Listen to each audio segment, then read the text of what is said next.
nga kadto mga tao nga nagadungog sa mensahe way tungod sa ingalian apan gisakpit sa yawa iaw mo na gisakpit kininglang adunay tentasyon o natukan siya tungod kay dili ligpon ang iyang pundasyon sa kinabuhi adunay deception nga hitabo susama nga naagian giyatak-yatakan unya giulagway pud nini susama ang binhi ng nahulog sa yutang batuan. Ang mga tao malipayon nga midawat sa mensahe sa pagdalungog ini. Pero wala nagdugay o wala hutay. Sungod kay ang maong tanong matawag ta o what nakadabot.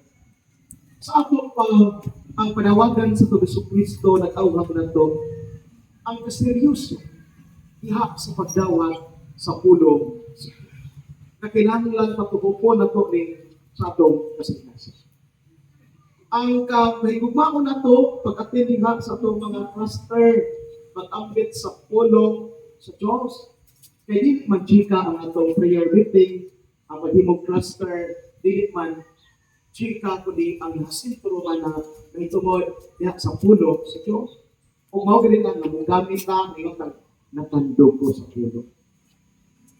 So, natandog ko sa pulo. Tungod kay adunay pulong ni ana nga makarilit ka nga nakahatag imo biya sa mundo. O mauna nga dili unta may tabo na nga wala ba og kanang ang tawag na nga dili na to seryoso pa. Murabag bidawat pero panangko sa dunggan pero wa ipatubok sa kasintas.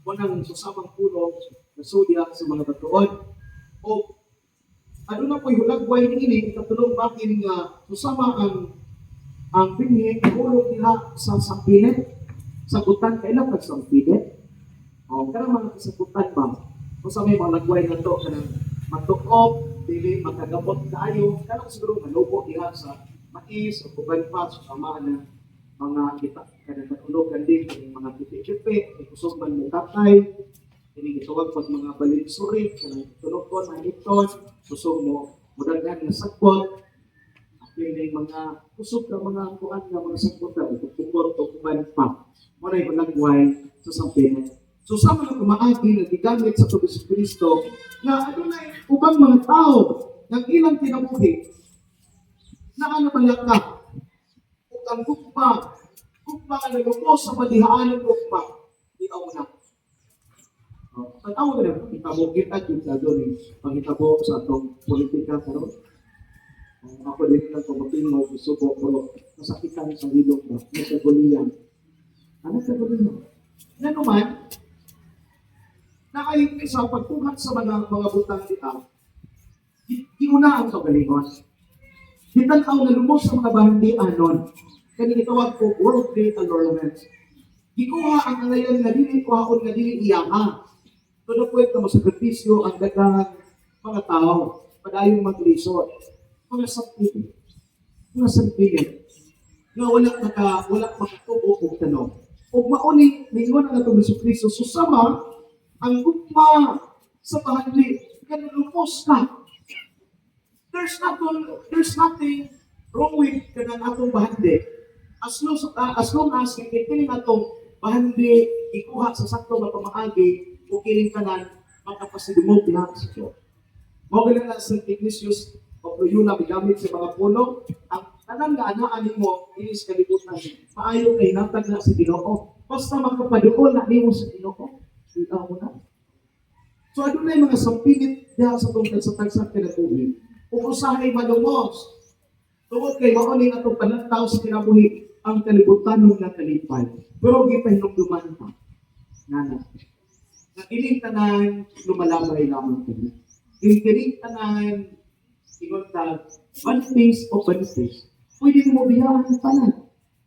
Kaya diha sa realidad, panahon sa pagkukog, magutay ng tanan. O panugod pa sa sunod. Pinagis sa kamatayan. Posible, usara pangutada sa Ginoo sa atong kinabuhi. Mayngon o iyon sa man pagpuyo ang atong kinabuhi. pangutanan na ang Ginoo, pare pa ka, abogado, teacher ba ka, bank manager ba ka, presidente, senator, pipira pa utan. Yung sa man pagpuyo ang atong kinabuhi ng kalibutan. Sa panahon sa pagpupo. Muna na, ang Ginoo nagdasig na to karong Domingo, ha? So sama nga itong sikasig ba?